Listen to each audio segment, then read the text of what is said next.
All right. Welcome, everybody. Today, I have 3 guests for our class session, and I will just start with Matt Byrnes. He's the department head. Sorry, Matt. And he'll get rolling with it.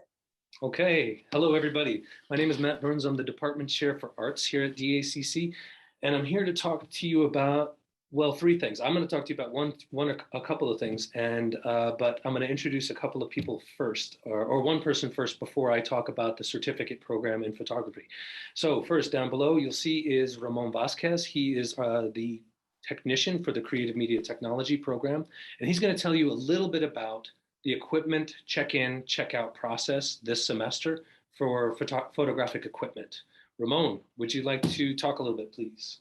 Hi, yes, my name is Ramon Vasquez, and I am the equipment manager for the FDMA department. I'm the one you're going to be setting up appointments with to check out camera equipment. Whether it's your Robin's class this fall or Paul's class later in the semester, his workshops, I'm the one you're going to be speaking to about checking out equipment. Robin has given you a form that looks like this. This form outlines the dates for checking out camera equipment for renewals, and also when the last day to return cameras are. One of the things I want to point out is that we do our communications through email, specifically your MyNMSU email. So you as a student are responsible to constantly be vigilant about looking at that email, because if I send you an email asking you to return equipment, or if I have a question about your equipment and you don't respond, I'm going to assume that that equipment has been lost, stolen, or damaged. And what I'll do is I'll reach out to you over and over. But if you don't respond to me, I'm just going to assume it's lost, and we bill you for the equipment. Now, one of the things I do want to point out before I before I kind of get into some of the nitty-gritty details is, if you are a dual credit student, your parents are going to have to sign this form for you, and they will have to come into the lab and sign it. I don't have them, because I don't know if you're just signing for them. So I'd like to see the parent come in and sign the contract for you. I want you to look at the dates. You'll notice here on this form, when you get it on the PDF, we have specific dates that you're going to be renewing your equipment on and checking it out. The first dates for checking out equipment are the 1st, 2nd, and 3rd of September. So make sure you set appointments up to check out cameras during that time. Now, if you miss those appointment dates, I can work with you, but I prefer that you do make your appointments on those dates. The next dates would be the 6th, the 7th, and the 8th. Those are the dates that you can renew your equipment if you'd like. And then the last ones here I want to point out are the 27th. Well, the next renewal date are the 27th, 28th, 29th. And you can renew your equipment again. And then the last dates are the 17th, 18th, and 19th. Okay, so all of this equipment has to be in by the 19th. That's when you have to return your equipment. If you don't, I'm going to start sending you emails. And once again, if you don't return it, or if you just ignore my emails, we are going to send a receipt of the equipment to the billing office, and they're going to bill your student account. Let me see if there's anything I'm missing here. And I'll be sending, just to clarify a little bit, I'll be sending everybody a email just to give them reminders on each of these dates that we're going to be needing the check-in and check-outs or the renewals to happen, to be helpful with that. But it's really important that we stay on top of it and we keep it on point. We don't want to let things slide. Go ahead, Ramon, continue. Oh, okay. Just a few more points, and then I'll let Matt go ahead. You can return equipment if you've only needed for the first checkout, say, and then you bought your own camera. you can set up an appointment with me to return your equipment. Or if there's something wrong with your equipment, you're noticing that it's not focusing, maybe the lens, it's not tracking, or there's something wrong, set up an appointment with me to bring the equipment in, and then I can switch you out a camera if there's one available.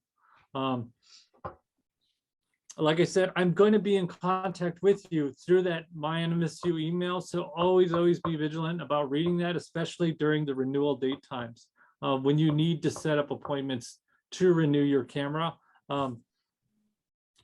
If you do email me, I have business hours. So 9 to 4 p.m. That's when I answer emails Monday through Friday, not weekends. So don't email me on Saturday or Sunday and expect a reply until Monday. Anything else?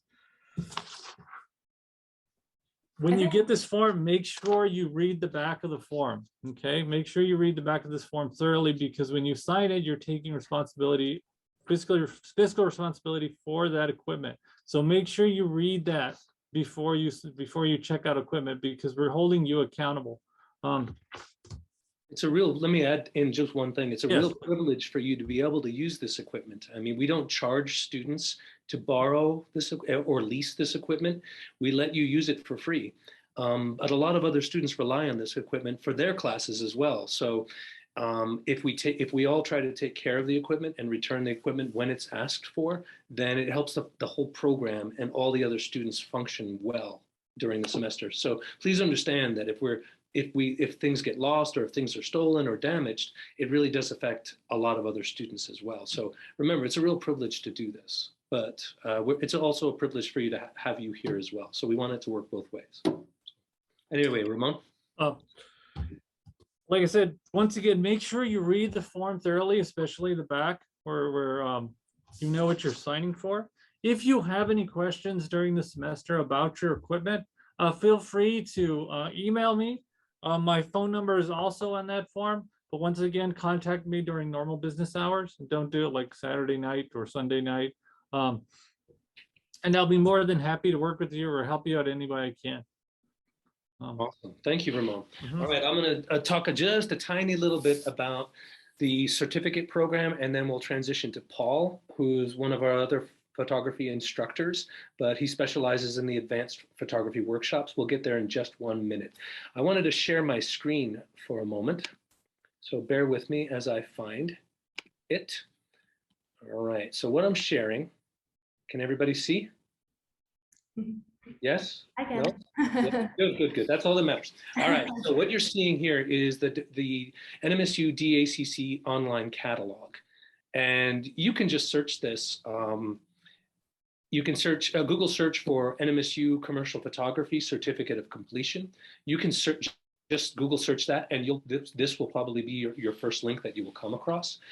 And for those of you who are interested, and I know a lot of folks are, they are interested in the commercial photography certificate. This is a brand new certificate we just put online. It just went live in, I believe, 2021, the 2020, 21, the 21, and it's now the 21-22 catalog year. But as you can see, many of the classes you're taking with Robin, or I should say you're taking our intro photo class, our advanced photo class with Robin. You get introductory Photoshop and advanced Photoshop, and even an introduction to digital video production. And so if you want to learn a little bit more about it, you can actually mouse over these links here, and a pop-up will show you a little bit more about what the class is. And you can also see that there's a roadmap that shows that if this is what you want to go for, how to break it down into what classes you should take per semester.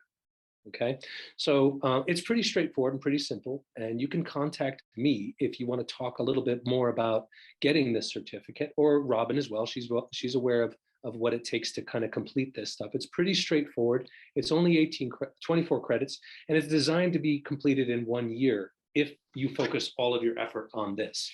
However, a lot of these classes are embedded in other degrees. So if you're in the digital film program, for example, you're going to get a lot of these courses as part of your digital film degree or your digital graphics degree. You'll just need to be very careful about what classes you choose for your electives. Okay, and like I said, talk to your advisor, me, or I could set you up an appointment with another advisor as well about completing this certificate and how best to do that. But what I really wanted to point out is the FDMA 2993 courses that you'll see on the catalog. These are our advanced photography workshops. And in order to complete this certificate, you'll need to take 3 workshops each semester.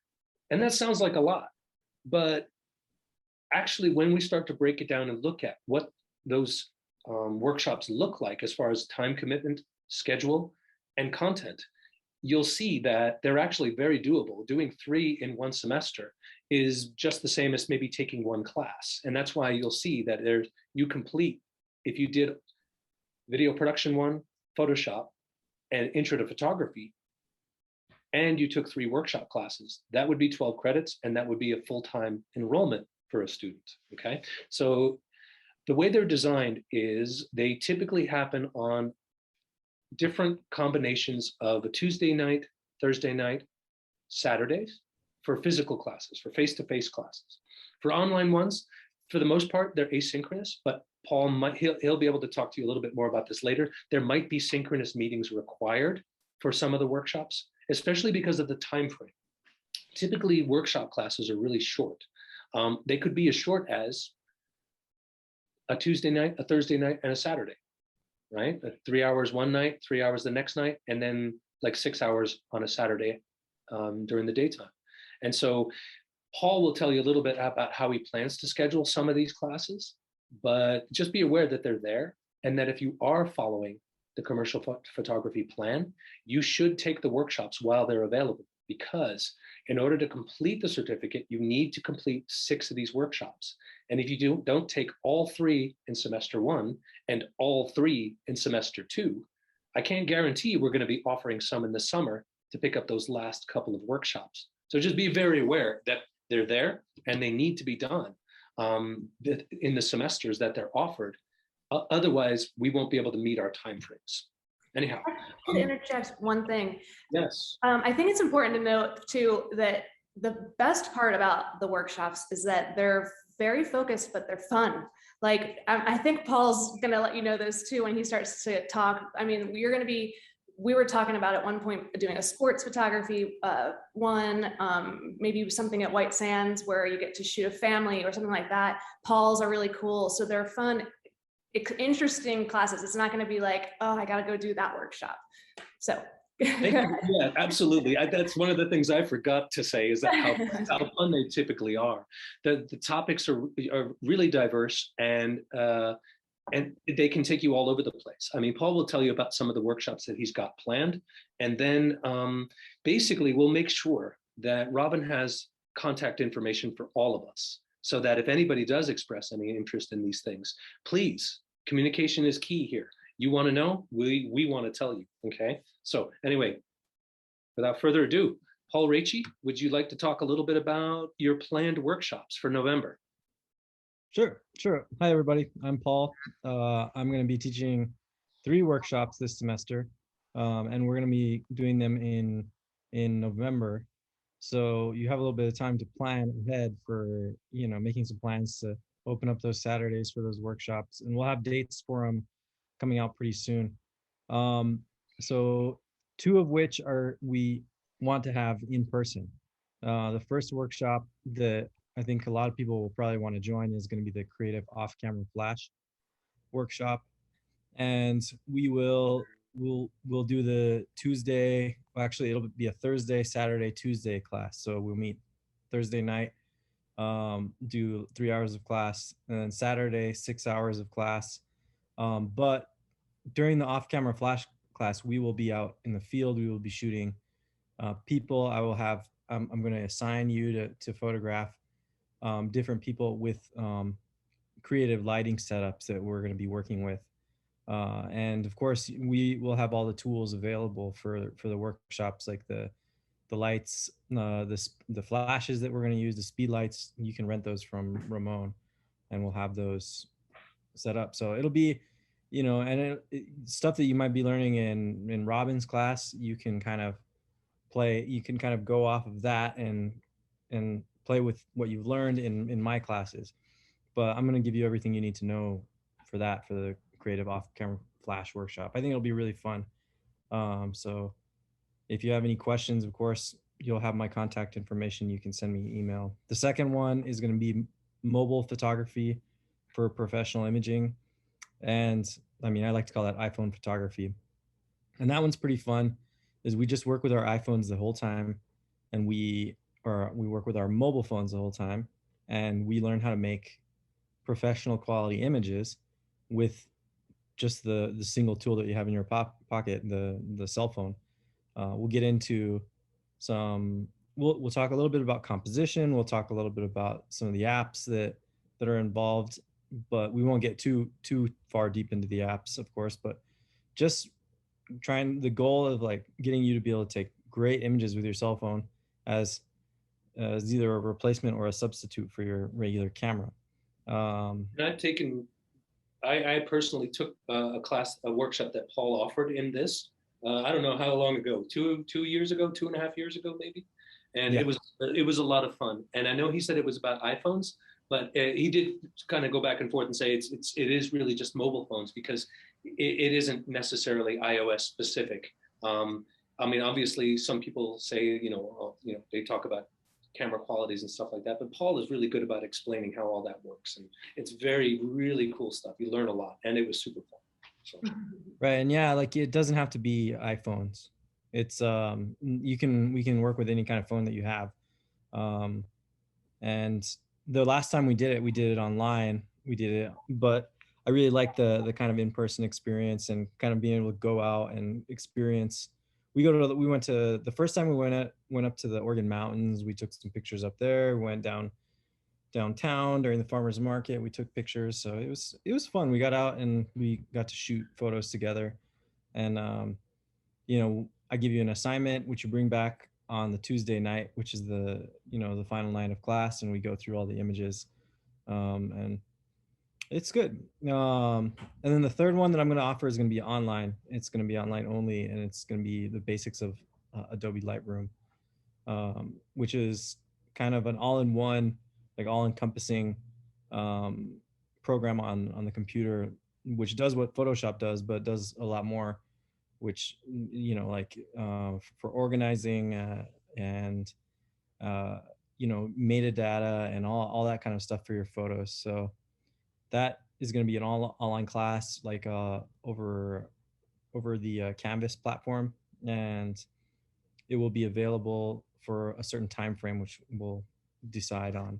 Are you going to do it asynchronous or synchronous? It's going to be do it at your own pace. So I guess that's asynchronous, right? That's asynchronous. So that there's basically, you don't have to log in at a certain time to watch the tutorials and do the assignments, but you will only have a certain time frame to watch all that stuff. So within a week or so, you'll have to log in, check the assignments, watch the videos, do the assignments, and then post your work. So. And of course, on the online workshops, I'm at your disposal. So you can always get in touch with me. If you need help, I can get on Zoom. We can share a screen, and we can try to figure out whatever problem you might be having. So yeah, it's a great little chance to learn a little bit of extra, build on what you learned from your other photography classes, and I hope you all can join me. Thank you, Paul. And last, I want to hand it back to Robin, because I believe, Robin, you have a couple of workshop proposals brewing somewhere. So I don't know if you want to talk about those just yet, or you want to talk about them a little bit later when you've got them a little more flushed out. But be aware that Robin's working on a couple as well. So what I'm hoping is that we can offer at least three each semester, and then some in the summer as well, because we don't offer a lot in the summer, and I'd like to change that. Anyway, I'll let Robin finish it out, and thank you. Yeah, as Matt was saying, I think that we should look at these workshops as real assets for you in particular, because again, they're fun, they're quick. It's not like you're in a class and, oh, I got to go there every Monday or whatever. It's these quick processes, but they're hands-on, they're out in the field most of the time. When I was in school, it was not like this. It was just much more one person teaching you the whole thing without diversity, and that gets boring. So this way, it's just more exciting, it's fun, it's more engaging. So I think you guys will have a good time with it. Thank you, Matt. Thank you, Ramon. Thank you, Paul. And hopefully this is all really clear. I'll make sure everybody has all the emails and contact information you guys need to get in touch with either of the three. And otherwise, I think that's it. Unless somebody has something to say, are we all set? All right. Thanks, everybody. This is really great. Thank you. I appreciate you all zooming in and having us. Thank you, guys.